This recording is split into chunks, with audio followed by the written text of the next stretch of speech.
Hey guys, welcome back. So today we're working on the 6,000 watt DuroStar generator. This one is powered by a single cylinder diesel engine and was given to the channel by Bill. Bill bought this brand new about 13 years ago for his mom, and when he fired it up for the first time he realized it didn't make power. It's actually never made power since new, so the company covered it under warranty. They sent him a replacement, and they actually told him to throw this one away. Of course, Bill knows the value of this machine. Even broken, we have a valuable diesel engine which works just fine. So, my hope today is to figure out why this machine has never made power, and with any luck, we'll get it making power for the first time since new. So, let me set up a little bit better and get going on this. All right, let's start by doing the easy thing here. I'm going to check the resistance of leg 1 and leg 2 through the control panel. Now, this is not a comprehensive test, but it might give us an idea of what's going on. To do a better test, we actually need to pull the end cover off the generator, isolate the windings, and test each one, looking for faults to ground or faults from one leg to another. But this might give us some useful information. So to do this, you just need a multimeter that can measure resistance. And before you use it, check the resistance of your leads, because that internal resistance can be subtracted from anything we measure down here. So in my case, that's 0.1 ohms. So I am going to test through the 240 because I can identify easily where leg 1 and leg 2 are. I mean, technically you could use these, but it's not clear. Are these leg 1? Are they leg 2? Or are they some mix of the two? But this one we know right away. The tab is ground. The neutral is straight across. So just put one of the probes in there, and then we can check leg 1. And I'm hoping to see a value between 0.2 and 0.5 ohms. That's usually what I see. And in this case, we're at 0.2, 0.3. And it looks like it's settled on 0.2. So when we subtract the 0.1, that's actually a pretty low value. So yeah, it's close.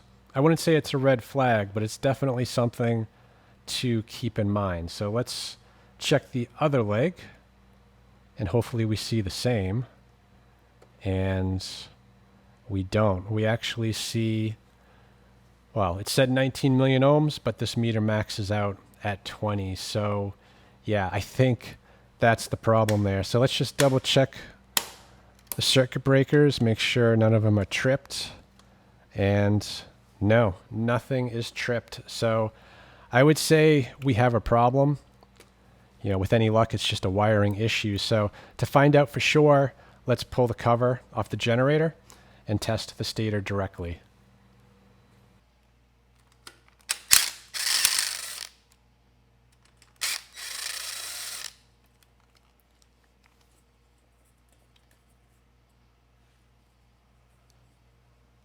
Yeah, things are looking pretty good. I mean, nothing jumps out as far as the stator goes. I don't see any burn marks. We do have some rust on these terminals, so that might be the high value resistance we're getting is through this right here. We have a capacitor that kind of looks like an AVR, but I think it is just a capacitor. Yeah, 16 microfarad. So let's get this out of the way. We can get a better look at what's going on. I'm also going to isolate leg 1 and leg 2, and we'll test directly on these wires. All right, you missed it. Got the terminal off, but it put up an epic fight, and we did have a casualty. This bolt right here broke off, so we're going to have to deal with that at some point, assuming we make it that far. But now we have leg 1 and leg 2 isolated, so we can test directly to see if we can detect any faults. So we'll start here with leg 1, and we get the 0.3, 0.2 like we saw up above, which seems reasonable. Let's check it to ground. And yeah, there's your problem. We have a ground fault. So leg 1 is definitely bad. Let's check leg 1 to leg 2. We should have no connection, and we don't. Let's check leg 2. That actually seems like a good reading. I saw 0.3, 0.2. We'll check it to ground. So leg 2 seems to be good. And we can also check the excitation winding, although it doesn't really matter. Leg 1 is bad, so the stator is never going to work. And the excitation winding, we get nothing. So that is open circuit. Let's check that to ground. No ground fault. And it's not shorted to any other legs, but it is open circuit. So yeah, we actually have 2 faults on the stator. So unfortunately, this stator is done. Although visually this looks to be in good shape, the multimeter says otherwise. We have multiple faults, and unfortunately, that generator is never going to make power again. So I guess the big question in my mind is, what type of tapered shaft does this engine have? Because I do have extra generators, and potentially one could be bolted in this one's place if the shaft is correct. So we're not going to know that until we get this generator uninstalled. But before I do that, I do want to start the engine, just make sure that it does still run and that it sounds healthy. So let's just double check the oil. Yep, we've got oil. So it should be fine to test with. So let's set this to run. We will hit the decompression valve and we'll try the electric start. See if this engine comes to life.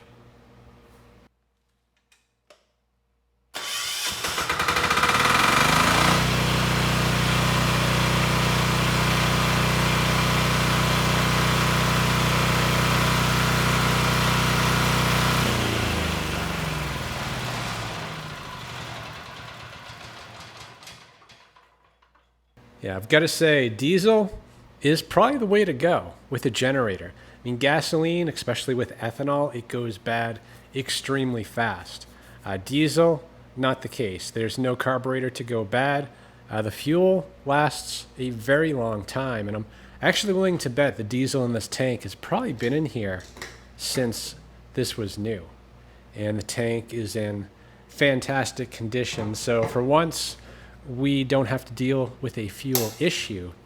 And with any luck, we can get that power issue sorted out as well. So I need to pull a few things off the machine, like the tank, probably the battery and this panel, just to give us a little bit more access to what we need down below.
So now with all that stuff out of the way, we have some pretty good access to what we're after here. So we are pretty much a go, I think, to get this generator off. I think the big kind of first obstacle is just the clearance.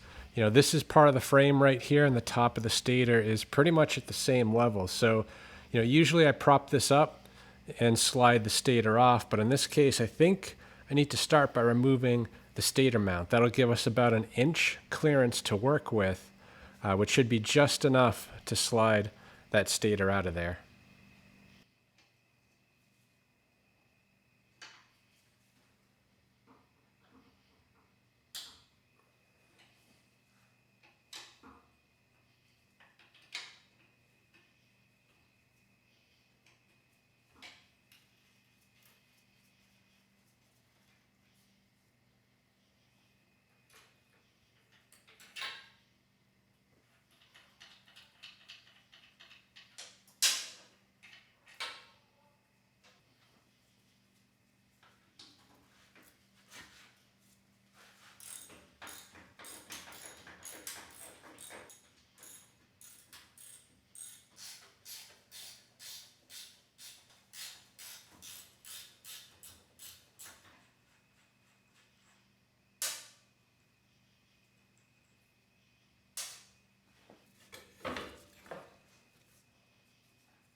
So I already put some PB Blaster in here earlier, but I'm going to add a little bit more. You know, removing the stator, there's really two things that'll hang you up. First is the ball bearing getting kind of rusted in to the end housing, and the second area is down by the bell housing. You know, this generator has a lot of corrosion, so that corrosion kind of acts to just hold the stator in place. And, you know, I am going to use a puller to pull this off, but you can only pull with so much force. And actually, that force is very little. If you try to pull too hard, you know, this end housing is going to crack very quickly.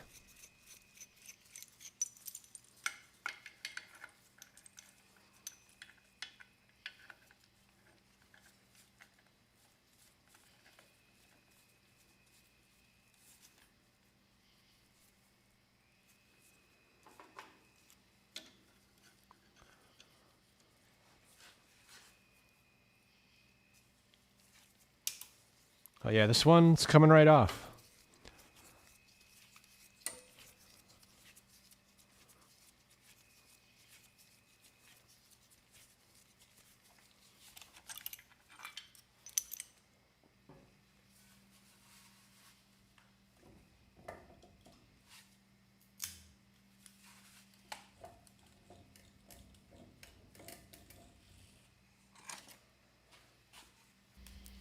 That is pretty bad.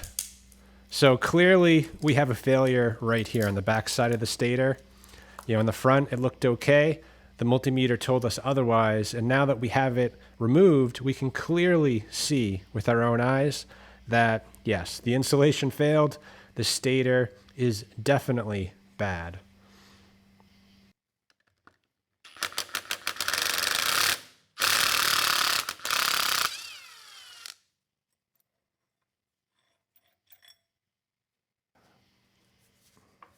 All right, I've put the bolt back in most of the way. I'm going to try shocking it off the crank. If that doesn't work, we can use water or a rod to push it off. I think that did it.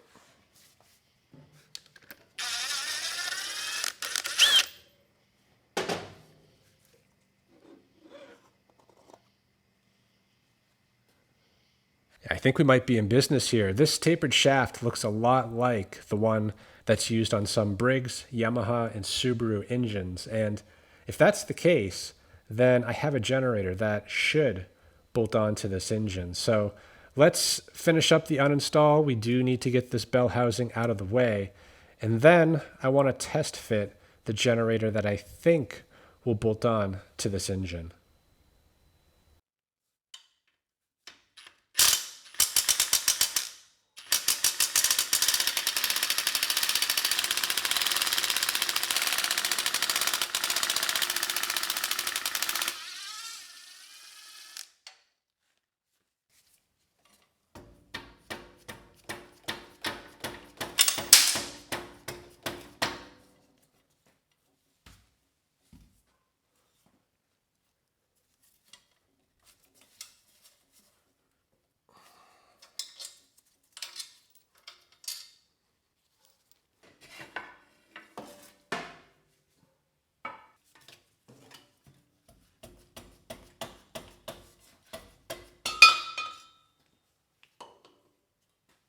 Yeah, I take back what I said earlier.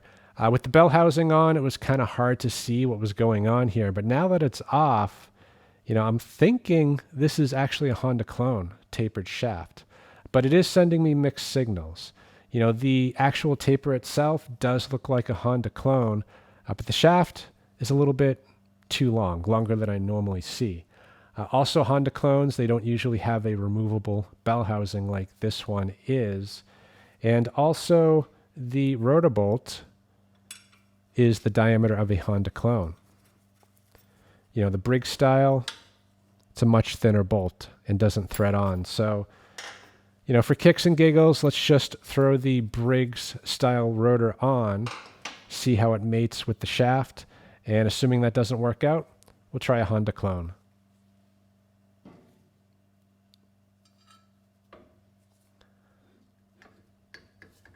Yeah, and that's not going to work. We are bottomed out. We're actually hitting the crankcase, and the rotor's loose on that tapered shaft. So definitely not a Briggs style rotor. All right, that is a Honda clone rotor. Seems to fit on that tapered shaft pretty well. Let's just double check the distance between the fan and the crankcase. So we're at 43.9. Let's just, it wasn't on all the way. Let's try it again. 41.5 millimeters. So let's get the original rotor and see if that distance is the same.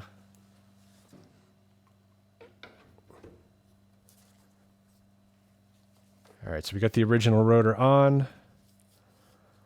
Take a similar measurement, just keeping in mind the fan may not be exactly in the same spot, but it should be close. And yeah, we're at 42.8. So this actually needs a Honda clone generator. So I want to spend a second and just see if I can salvage this end housing here. I do have a brand new Honda clone generator in storage that we can use on this machine based on what we just saw. But that generator doesn't come with a bell housing or an end housing. And this one, it is usable even on a brushed generator. We have accommodations for brushes, but this bolt is a problem. So I'm going to apply a little bit of heat and see if we can't persuade it out of there.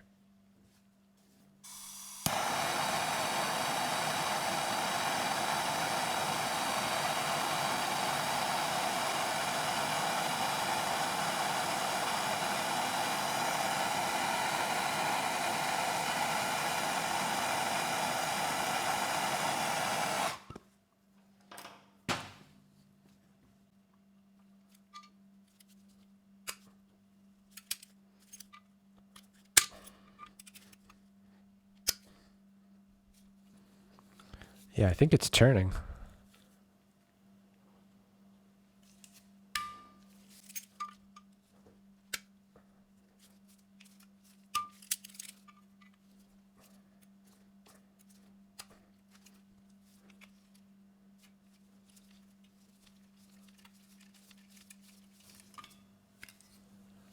Nice.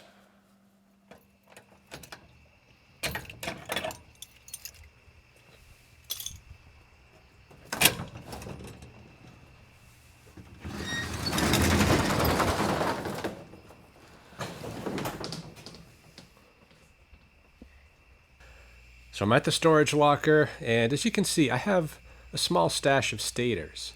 You know, potentially one of these could be the exact size. And if it is, you know, it would install on that machine with that rotor, no problem. But the issue is these all came from generators that were brushed, and the rotor is brushless. So these stators will never work with that rotor. And of course, I don't have rotors for these because the rotors all failed. Anyway, what I came for is actually down here in these boxes. I have a brand new rotor and a brand new stator. So let's get these back to the shop. We'll open them up and make sure they're going to fit.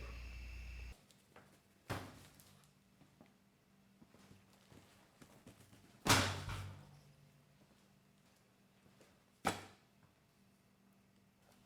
going to start just by getting the stator out.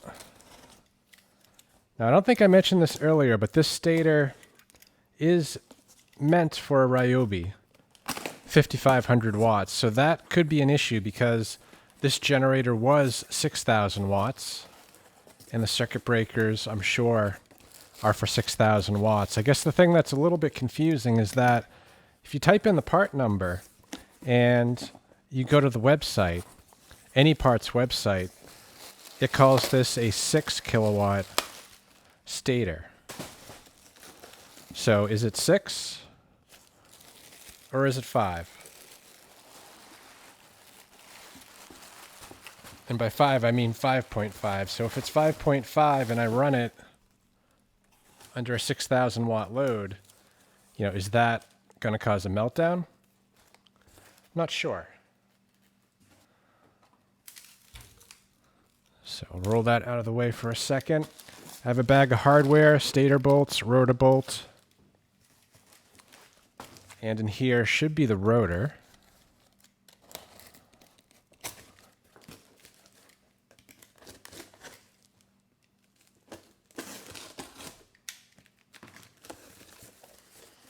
Now I actually ordered these about 2 years ago.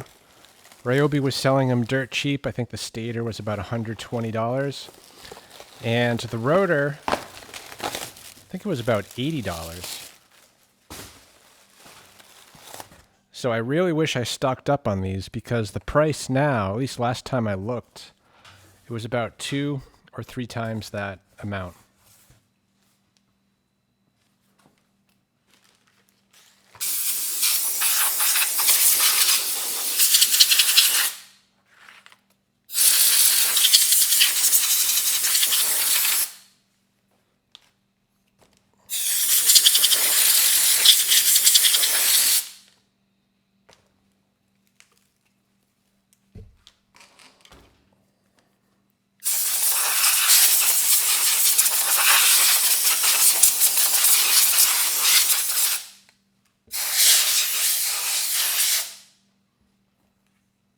Yeah, I'm also just noticing too, I don't have, well, I know I don't have the end housing, but I thought it came with brushes and AVR and the wire block, and it doesn't come with that either. So I think I have most of that stuff. Let me just double check before moving this end housing over.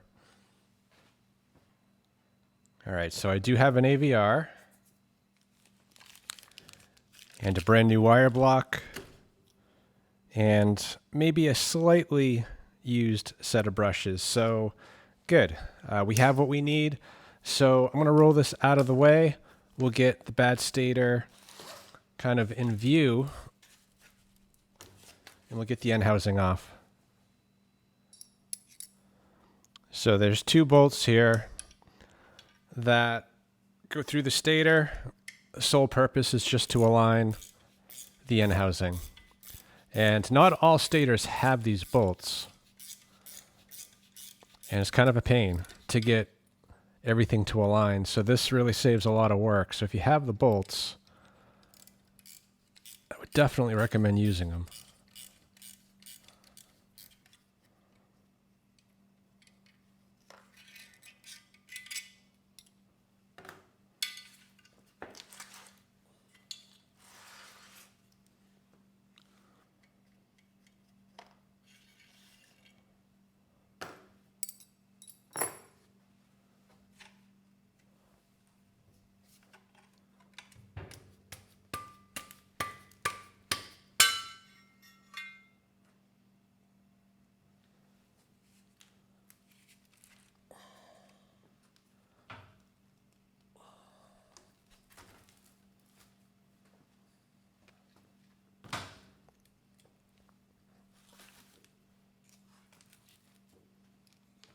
Yeah, so one observation I've had on generators is that the length of the stator is roughly 1 inch for every 1,000 watts, at least on Honda clones.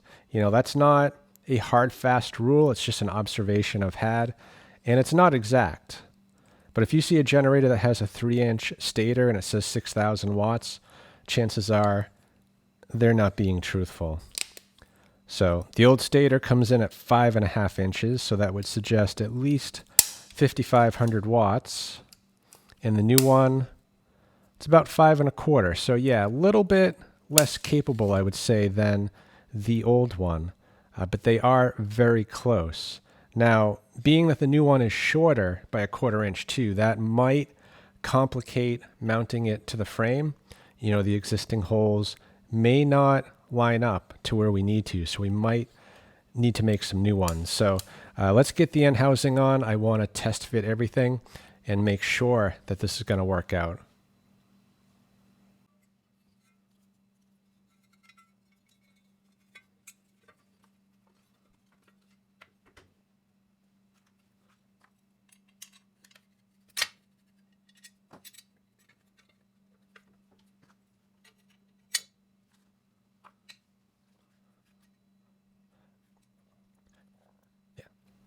And being 1/4 inch shorter actually does present other problems, like these bolts, for example. We do have enough threads, but if the stator length is too different, then these bolts aren't going to fit. Potentially the old rotor bolt won't fit, and even the old stator bolts, which we don't need anyway. I do have new rotor and stator bolts, but it's just something to keep in mind if you're reusing hardware.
These bolts were kind of hard to get out, and that's because there was thread locker in there. So the bolts are actually clean.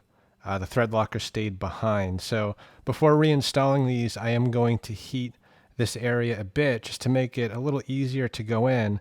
And I'm also going to put some fresh thread locker on these bolts.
Well, the good news is we have plenty of clearance for the fan. So things are looking pretty good, although we do have our first problem here. This is the bolt that came with the rotor. And although it threads in just fine to the crank, it bottomed out. So I can't actually tighten the rotor. So either we don't have enough threads on the crank, potentially they just need to be cleaned out with a tap, or we need a shorter bolt. So what I want to do first before trying to cut this down is run a tap through the crank, but I don't have the right size tap. So in the morning, I'm going to go get that tap. But for now, I'm just going to stack some washers so we can secure this rotor. And then I want to fit the stator and just see how everything's going to go together.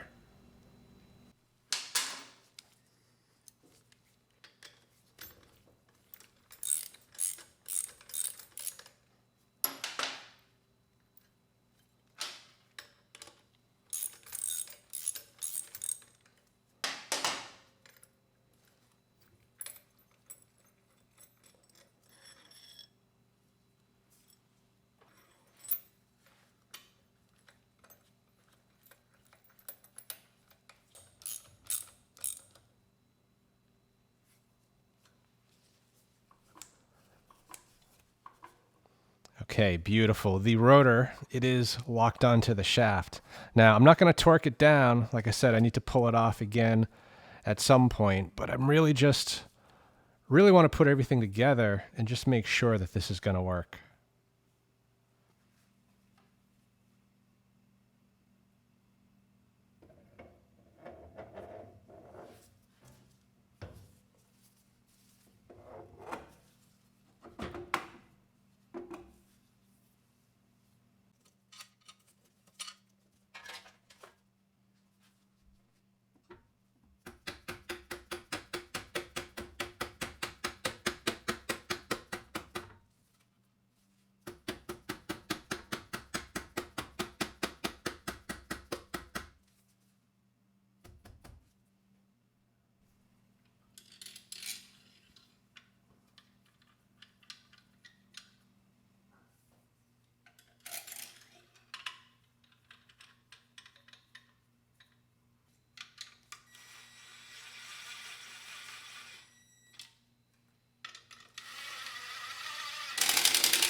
So an important check is the brush alignment.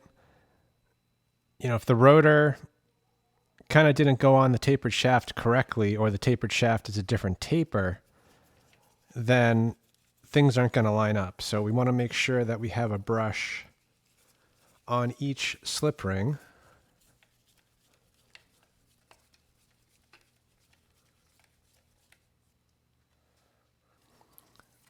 And I guess while we're here, let's just double check the fitment of all these parts.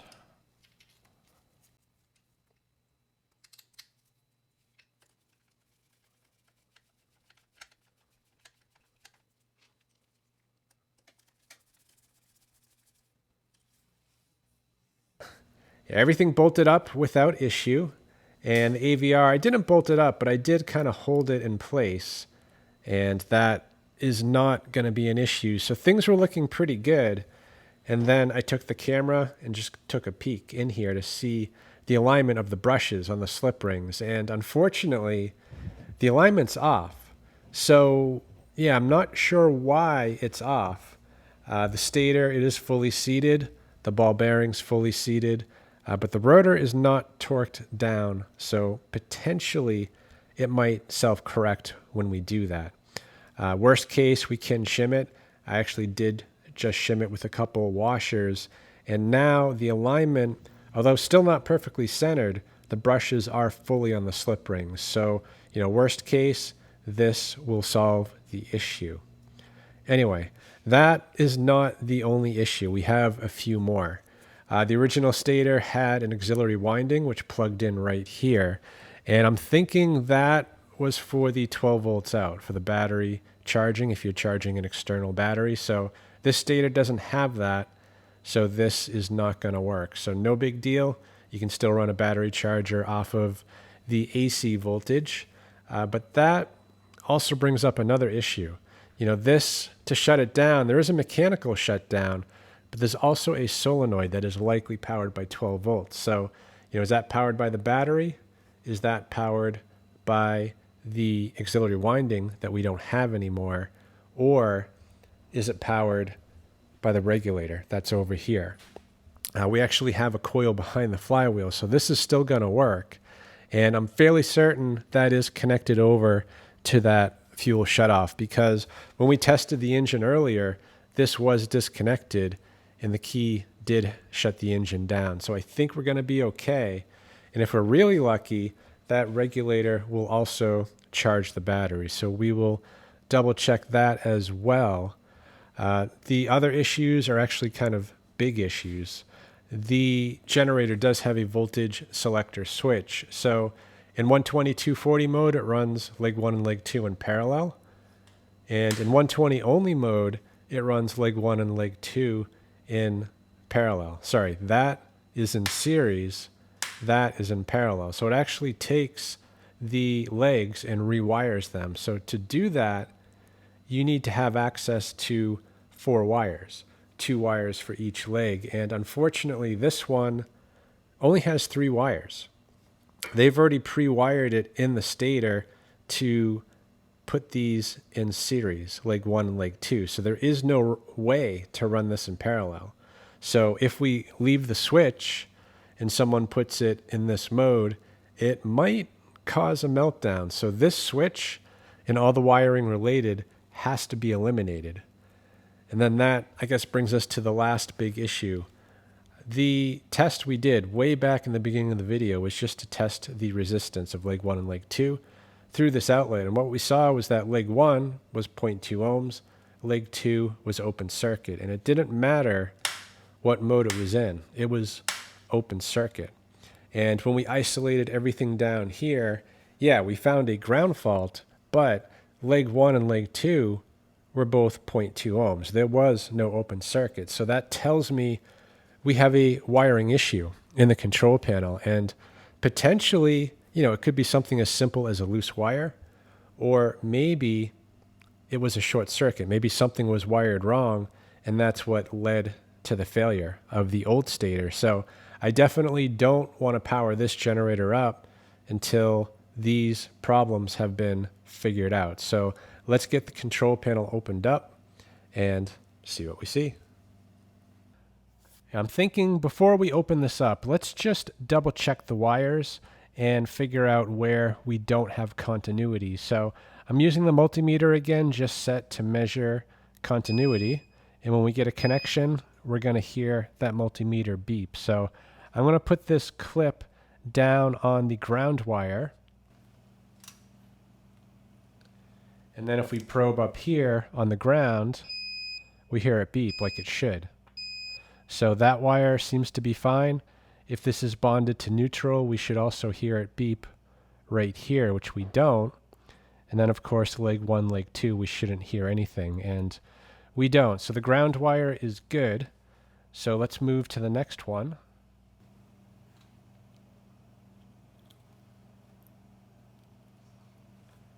So we're now on the yellow wire.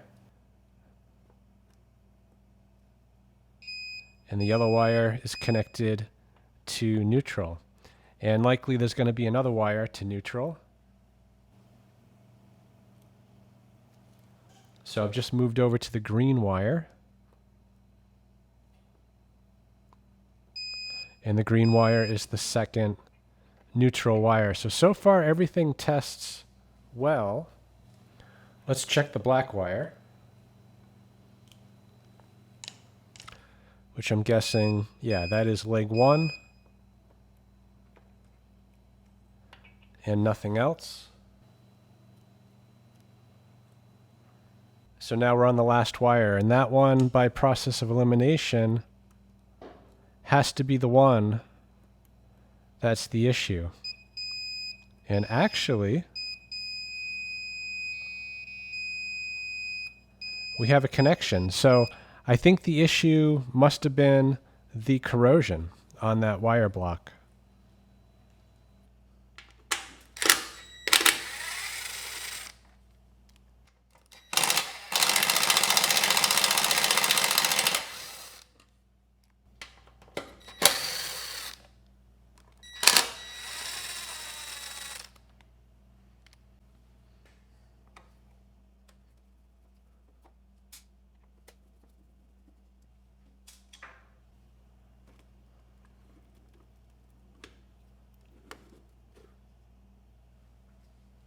Yeah, this is kind of a mess. I was not expecting to see quite as much going on here. We have a mystery box back here. We have a mystery circuit board right there, and that is the voltage selector switch right there. So, there's a few things we need to eliminate, but there's also a few things we need to swap out, like that 30 amp breaker that's buried right there. That has to be swapped to a 25. That breaker right there, I'm not even sure what it goes to. So I'm going to just cut the zip ties, maybe free this board, try to untangle the mess a bit. We'll study on it and come up with a plan.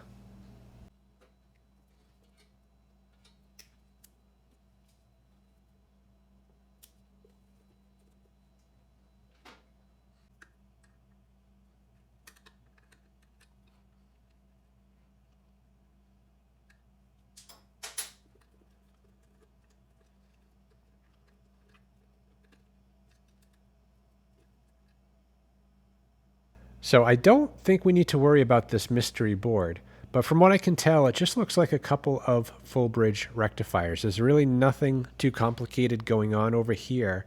And I'm thinking this right here has something to do with ignition and potentially the low oil system and maybe even the fuel solenoid. So, both this board, the mystery box, and the ignition, that is all low voltage and it's working properly. We don't need to worry about that. So I'm just going to unplug these connectors. We'll try to get these wires just out of the way so we can focus in on what's important, which is rewiring the high voltage side of things.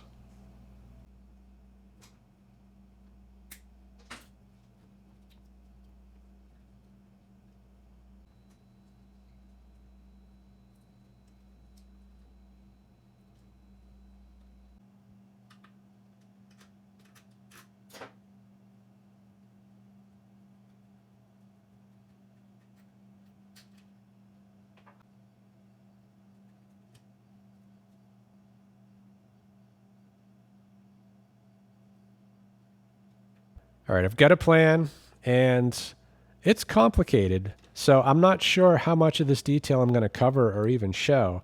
But long story short, and I say short, it's probably still a few minutes. This is a circuit breaker. I Googled this part. This is a 25 amp breaker, and that's going to be perfect because the stator I'm installing, it's rated at 23 amps on each leg. And when looking at the schematic for the Ryobi generator that this stator belongs on, Ryobi protects it with a 25 amp breaker. So if we run leg 1 and leg 2 through here and then downstream, the stator should be protected adequately.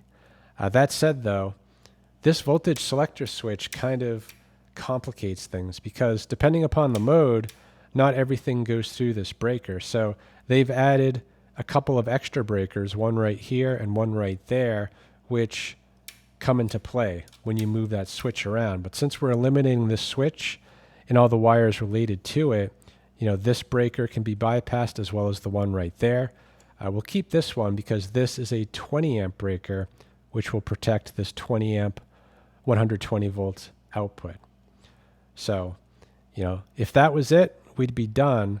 But there's a little bit more than that because these two are 120 out and the same leg is powering them. So that means it'll be limited, the combined output, to 25 amps. So I do need to rewire one of these to a different leg. So that way we'll get 20 amps here, 25 amps there, and we'll get a total of 45 amps capable coming out of these 120s.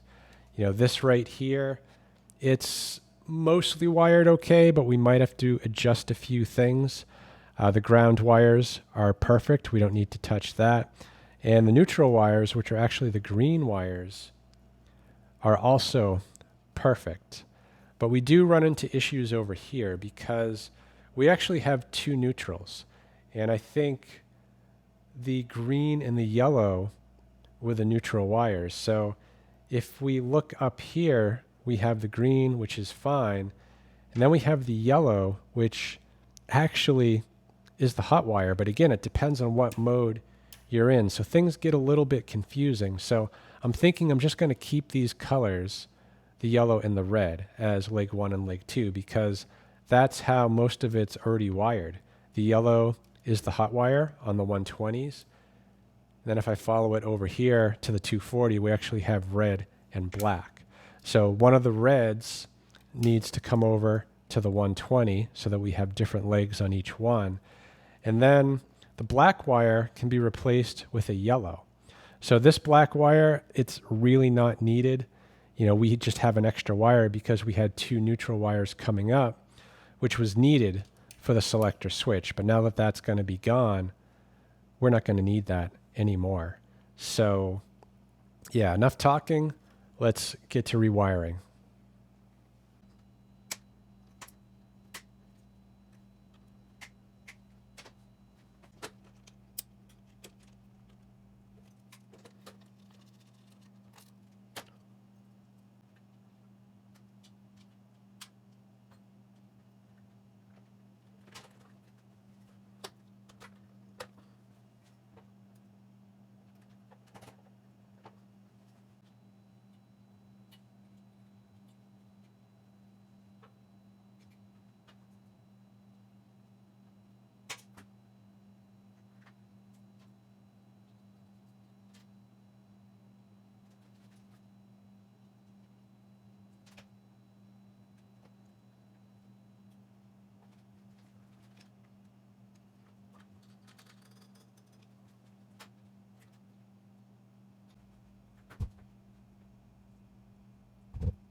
The wiring, it is complete, at least on the high voltage side of things. The 12 volt side might need a little bit more work, but what we ended up with was the yellow and the red as leg 1 and leg 2 going through this main breaker. You know, everything downstream, it is ultimately protected by this breaker. So on the output side, we ran the 2 legs down to the 240 out, and then from there, we jump over to the 120 outputs. You know, I sent a different leg to each one. So the red leg goes through this 20 amp breaker and feeds the 20 amp 120 volt output. And the yellow comes over here. So between these two 120s, we now have access to 45 amps. And the high voltage side is done. Now, the 12 volt side of things, that still had me a little bit nervous because I wasn't really sure what everything was.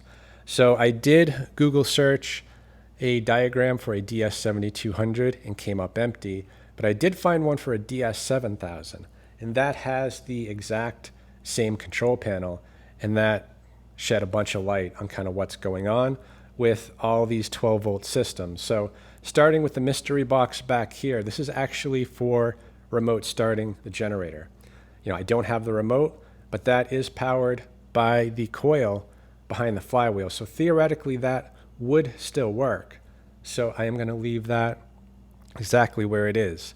As far as the fuel solenoid, the low oil system, and the battery charging, that's also powered by the coil behind the flywheel, so all that stuff should also work. The missing auxiliary winding does power the 12-volt out on the control panel, so that will no longer function. But the thing that I'm mostly concerned about is this right here. This is the power light, and that is powered by the missing auxiliary winding. So I do need to relocate this and actually just tap into the power that is coming out of the regulator on the other side. So once we do that, this should be complete. But I'm not going to do it quite yet. I'm actually going to take everything off the frame. We do need to get the stator and the rotor off anyway to see if we can increase the length of those threads. And I'm thinking if we're going to do that, we might as well just take the engine off and the control panel off and just fix up the frame. This side isn't that bad, but when you get over here, there is quite a bit of rust. So it would be a lot easier to fix this with a bare frame. So let's get everything off. We'll clean this up and add a bit of fresh paint.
All right, let's see if we can clean these threads up a bit.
So I just removed all the washers. I want to see that the bolts can go all the way in, so that when we torque it, you know, if the bolt stops spinning, I want to make sure it's because we're tight and not that we're out of threads.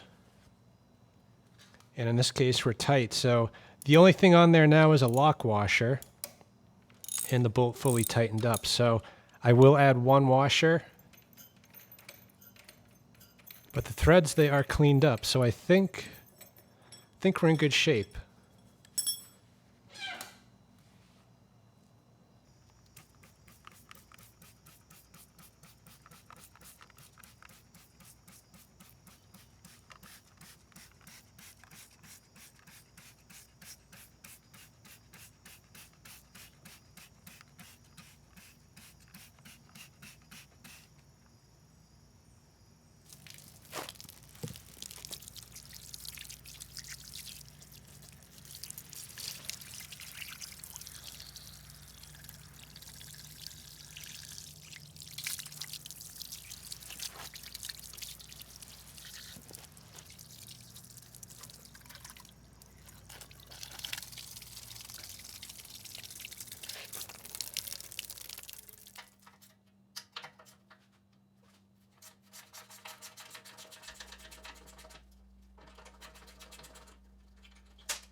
So this frame, it is really pitted.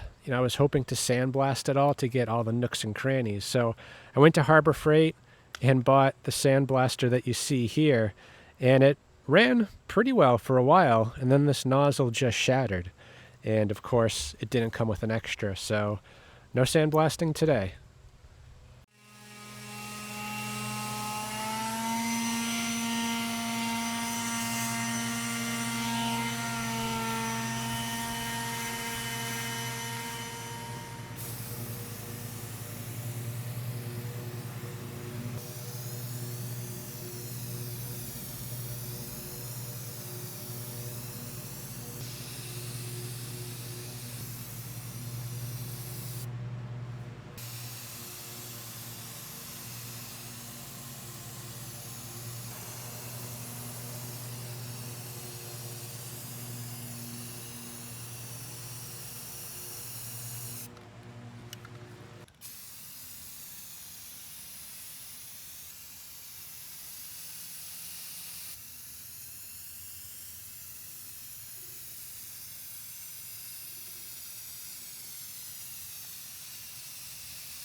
I think it came out pretty well, especially considering where we started. This thing was kind of a mess.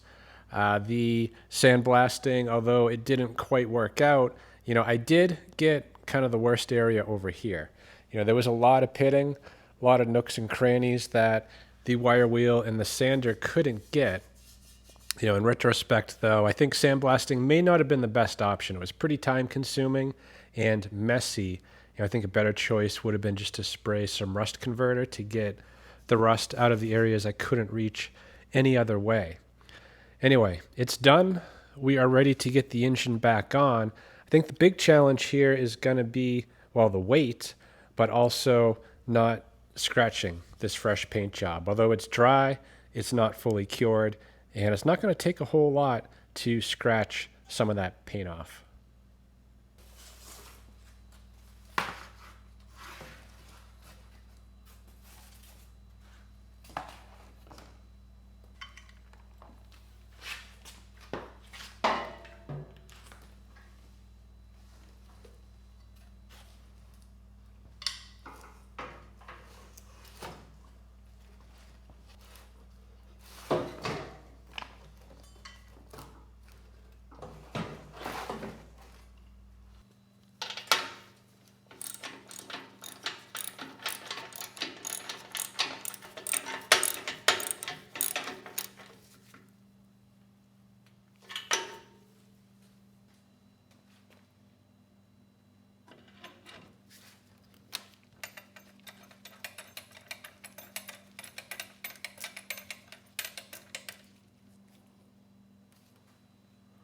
We need to torque down this rotor to spec, which is 30 foot-pounds. So to do that, you have to lock up the crankshaft. And the easiest way to do that is just with a big wrench on the flywheel nut. So like that, the engine won't rotate, and that will allow us to torque this down to spec.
Before we move on here, this is an important step we need to do. Now that we have the stator and the rotor torqued down properly, we want to make sure that everything is aligned, because there's a very tight clearance between the rotor and the stator.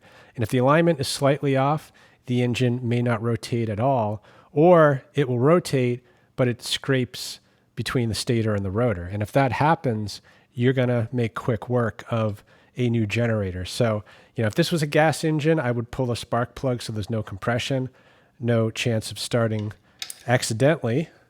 Since this is diesel, we don't have that option. So I am holding the decompression valve open while rotating the engine. And it rotates freely. No funny noises. So we are good to proceed.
There's one last hurdle here, which is the power light.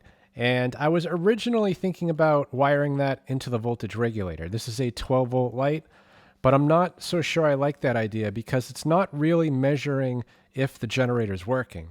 It's measuring if the coil behind the flywheel is working.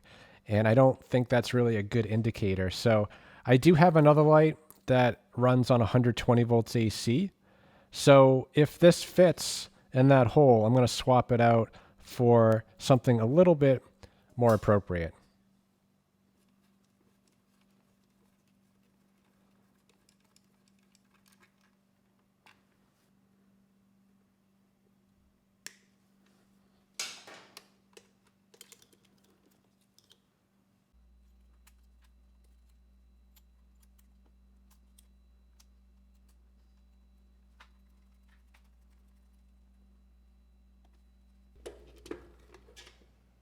Yeah, I think that's going to work out just fine. So to get power for this light, I'm just going to tap into the GFCI. We'll just add some terminals to these very thin gauge wires and connect it up right there. So I'm going to have to fold this over because it's such a thin gauge wire. I'm hoping that that'll give us enough to clamp down on using this connector right here.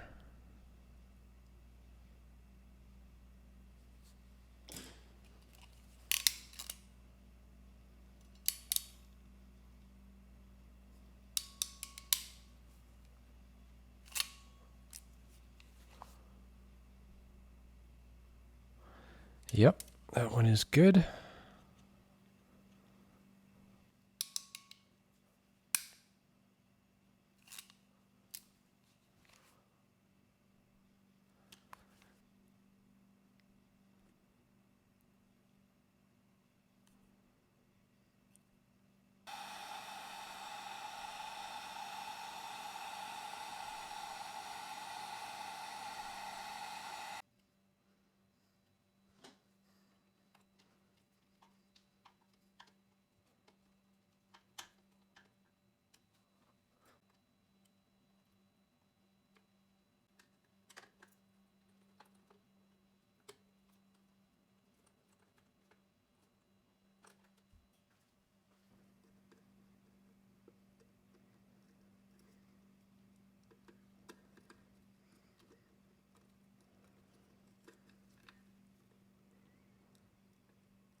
I think the board changed in size because it doesn't want to fit between the voltage meter and this 30 amp output. So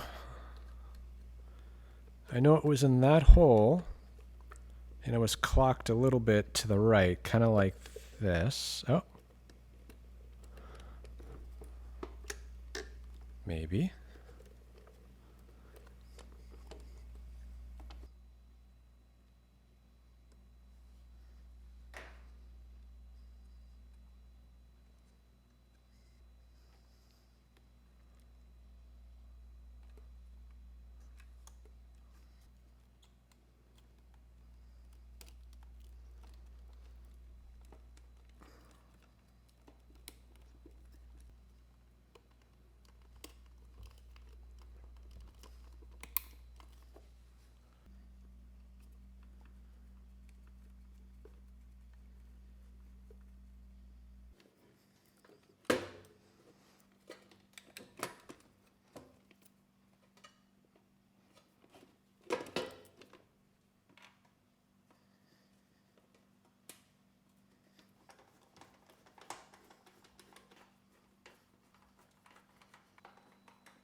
I picked up a cap to hopefully plug the hole where the voltage selector used to be. Although I don't know, it's really close.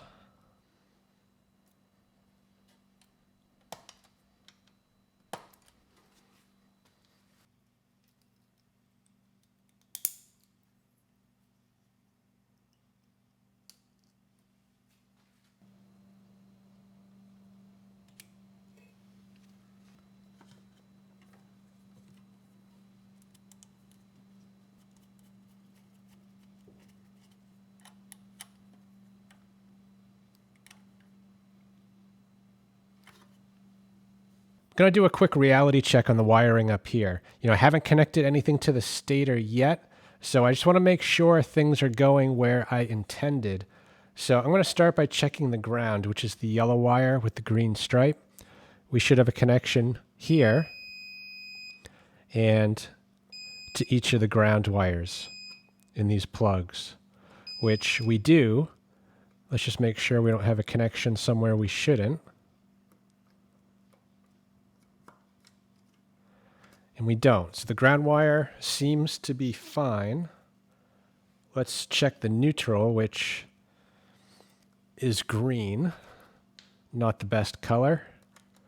But we do not have a connection to ground, which we shouldn't, because this is floating at the moment. But we do have one on neutral, so that is good. This is ground. Leg 1, neutral. Ground. Leg 2, neutral.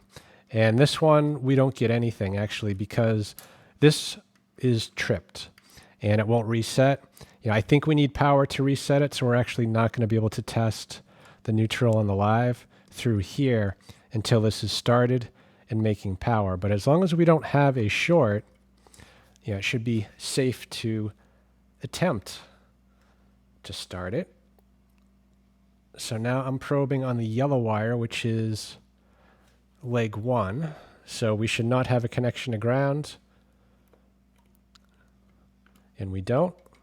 And we shouldn't have a connection to neutral, which we don't. But we should have a connection to leg 1, which is either here or here.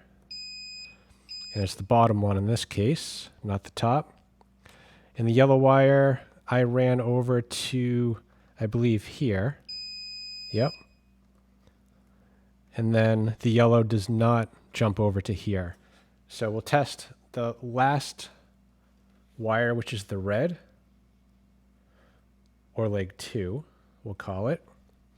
And that should come up to here. Actually, here. And nowhere else on this outlet. No connection to ground. It should not come over to here because I only wired leg 1 over here. And leg 2 comes over to here. So we should have a connection once this is reset. But right now we don't have anything. So it seems like, everything is a go. So let's make the final connections down in the stator and start it up. See what we get. Yeah, it looks like the insulation, it's coming down too far on these ring terminals, and you can see it's going to get clamped where it shouldn't. And of course, that's going to insulate and not allow current to flow as it should. So I'm going to cut that back just a bit before making these connections.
And the last connection here we're going to make is the connection to ground.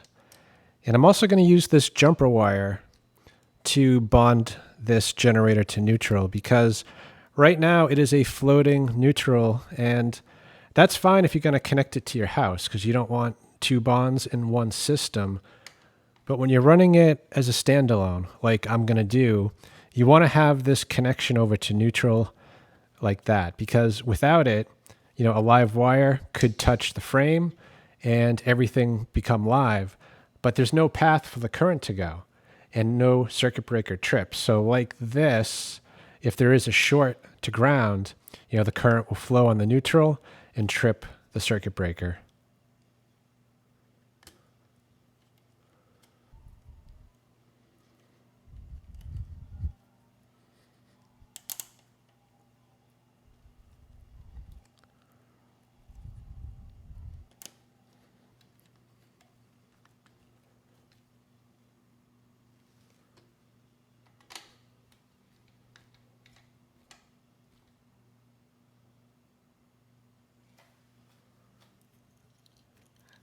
We'll get the AVR connected up.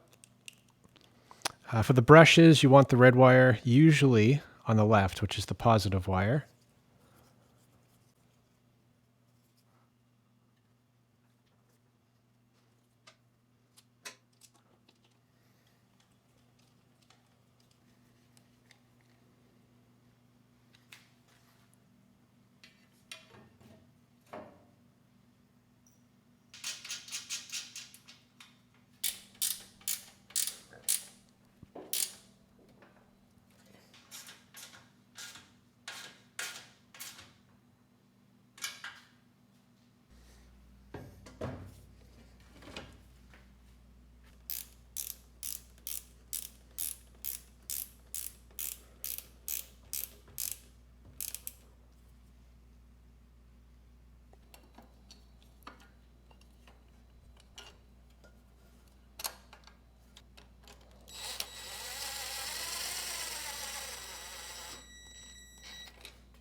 Before we dug into this machine, I didn't think this had ever made power. And as we saw with the Stator, it made power at least once. You know, I'm hoping to double that record right now. You know, as far as I know, everything is wired correctly. We are ready for contact. You know, I'm going to leave the end cover off the generator for now, as well as the starter recoil. But we have everything else connected. So I am going to just hook up a light, turn the engine over, and see what we get. So I plugged in a tester here for this GFCI. You know, once the engine's running, assuming the generator's making power, I will try to reset this. If it resets, we should see these orange lights turn on. And then we have a test button so we can see if this actually functions properly. Now this may not reset, so I've also plugged in a breakout cord to the 240, and that splits out leg 1 and leg 2. So I have a light plugged in and turned on to one of the legs, and the kilowatt is plugged into the other. So yeah, let's turn the engine over and hopefully we don't let the magic smoke out. So I've got the switch set to run, decompression is depressed, and the fuel valve is on. So let's crank the engine.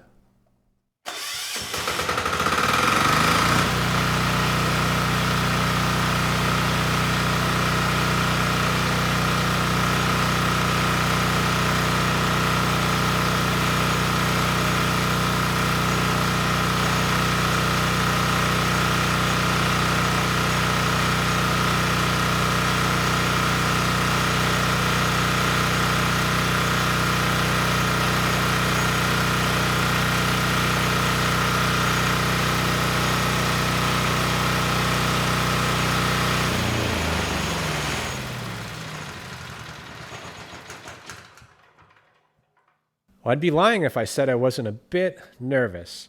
I've never tried to repower a diesel. This is actually the first diesel generator I've worked on. So, it started, we're making power, and the voltmeter went right up to 240. So everything was looking pretty good. I was able to reset the GFCI when I did that. Both the orange lights came on as well as the green power light. So everything is checking out. The engine speed too was pretty much perfect at 61.4 Hertz. The voltage was passable at 115, but it was lower than I'd like to see. So I'm going to pop off that AVR. We'll adjust the potentiometer, bring the voltage up to at least 120 volts, and try this one more time.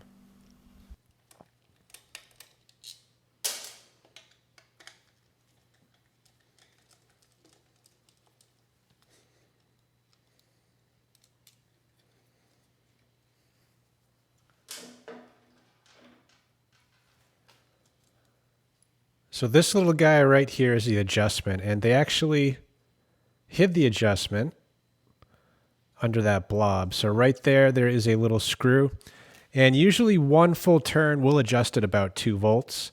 Now, sometimes it's just a dirty wiper, so literally you can turn it and put it right back to where it was, and that actually might bring the voltage up.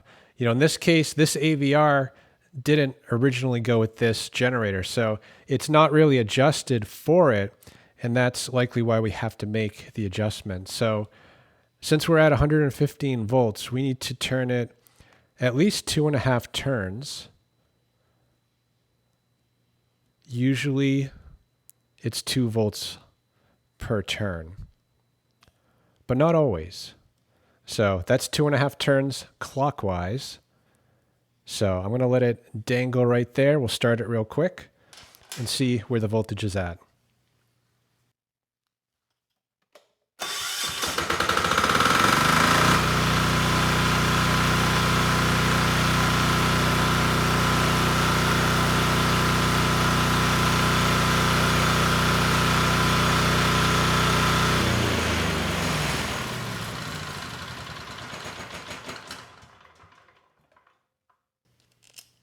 And that adjustment did it. So 2.5 turns, we're now at 121 volts. So I'm going to resecure the AVR. Also get a few zip ties in here. We'll secure these loose wires. And I think we can close the generator side up.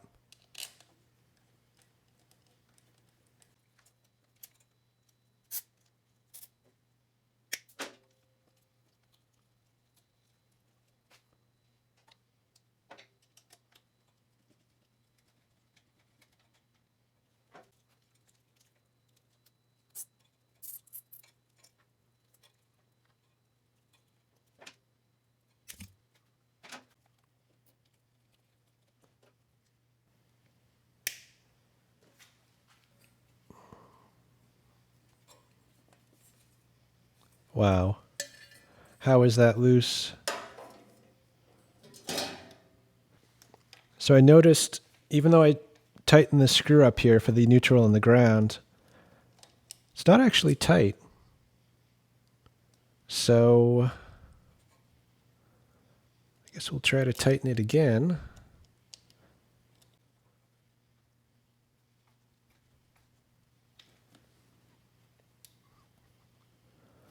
Interesting.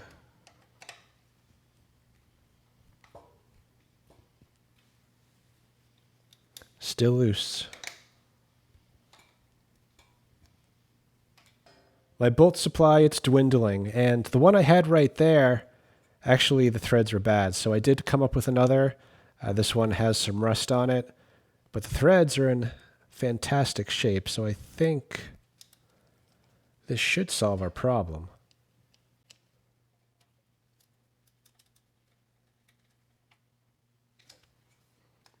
And yeah, we are nice and tight. As far as the cover goes, I'm going to have to come back to that because I don't have the right length bolts to secure it. So let's get that oil changed, and in the morning I'll make a trip, get the hardware I need, and finish this thing up.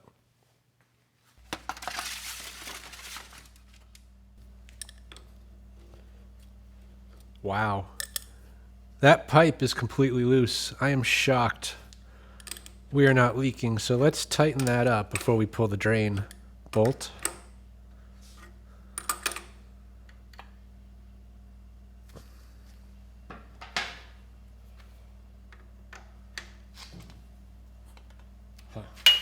That's loose too.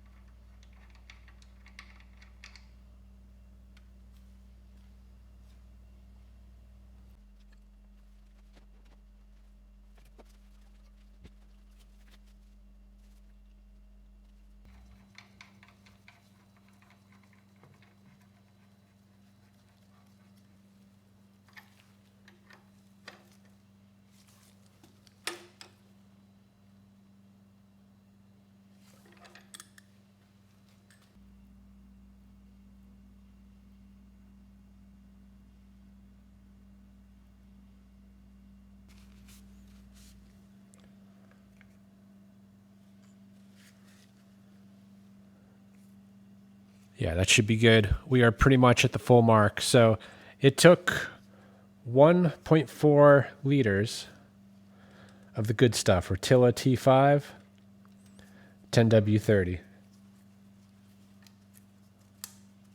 Well, I managed to scrounge up 2 bolts, I think of the proper length. So we can get this cover secured.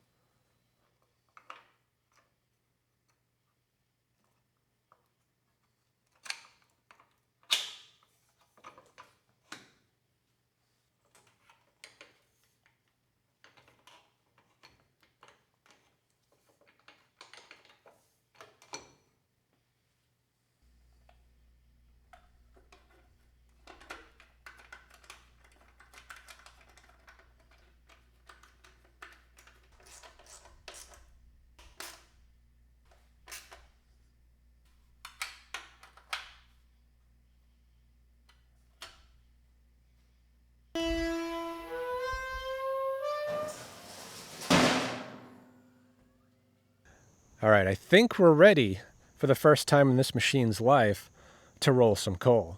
So my hope today is to get this up to its rated load, likely for the first time in this machine's life. So I'm going to get the engine started. While it's warming up, we will double check the output, both the voltage and the hertz, and we will check the power quality. Have the oscilloscope so we can visually see what the output looks like. Ideally it should be a perfect sine wave. And we also have this meter here, which can measure total harmonic distortion. Now, distortion, it's expressed in a percentage of harmonics that are being output, other than the primary frequency. So a machine like this, its primary frequency is 60 hertz. And ideally, that's all that would come out of it. But that's not the case. Most generators do have harmonics coming out. The harmonics are in multiples of the primary. So we're going to see other frequencies like 120, 180, 240 hertz, and so on. And the percentage here will just indicate, how many harmonics, kind of as a percentage, are coming out of the machine. Ideally that would be 0, but on something like this, we're probably going to see closer to 20%. So let's get it started, and for the first time, put this engine to work.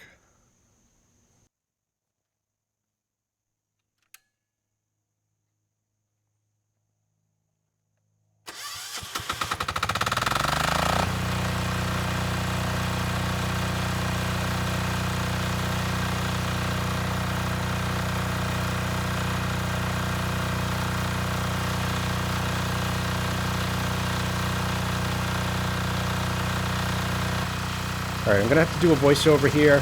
The mic I was speaking into got a little bit overwhelmed by the sound of the engine. Anyway, without a load, the sine wave doesn't look great. It is pretty jagged, but not terrible. I have seen quite a bit worse. And surprisingly, THD, we're starting quite low at 4% without a load. So let's bring on a load, starting with 2,000 watts. Engine handled it without issue. Let's bring on another 1,000.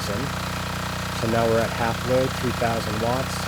And the engine hardly breaking a sweat. THD though jumped quite a bit. We're now at 18.8%. And the sine wave, although it's no longer jagged, I still wouldn't say it looks great. Anyway, let's let this run for a few minutes. And assuming it all goes well, we will try for the max of 6,000 watts.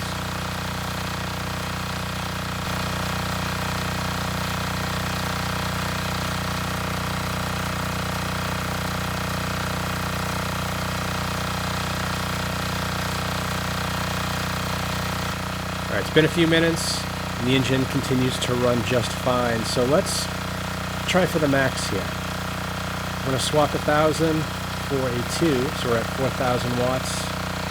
Engine is handling it without issue. So let's add another 1,000. And now at 5,000 watts, no issue. Now 5,500 and 6,000. So we are rolling a bit of coal now. The engine is handling it just fine. The THD jumped again. We're at 23% THD, and the sine wave looks about the same as it did at half load.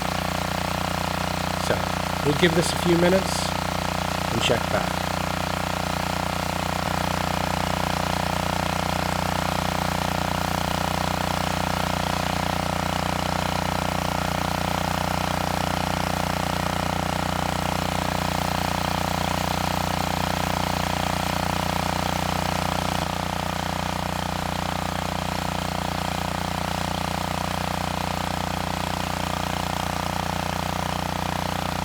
So it's been a few minutes running at full load, no issues to report. So I'm going to take off some of these smaller loads and then put on 3 2,000 watt loads. So that'll bring us back to 6,000 watts.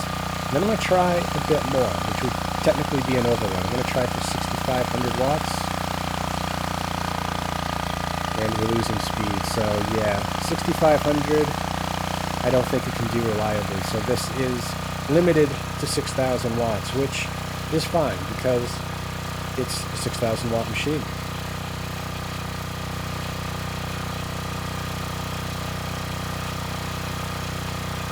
Just gonna check the battery real quick, make sure it's charging.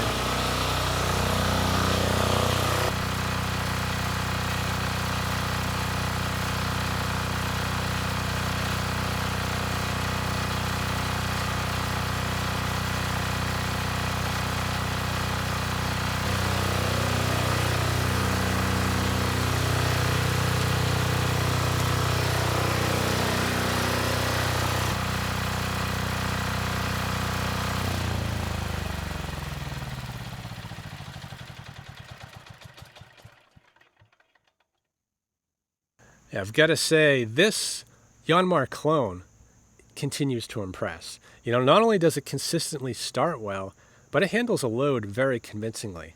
You know, at half load, it barely even noticed it was there. The engine speed was largely unchanged, and even at a full load, the engine speed barely came down, and the engine handled it just fine. You know, most gas engines, when I load them to the max, I kind of get the sense they're going to stall out and just fall on their face any second. But I didn't get that feeling with this engine. So yeah, Yanmar clones, not too bad. Anyway, you know, we got pretty lucky on this one. I went into it not knowing what to expect. You know, I wasn't sure if we were going to be able to get a new generator on this machine. But as it turns out, Yanmar clones are compatible with Honda clones. And this thing lives again. So I hope this video helps someone. Thanks for watching.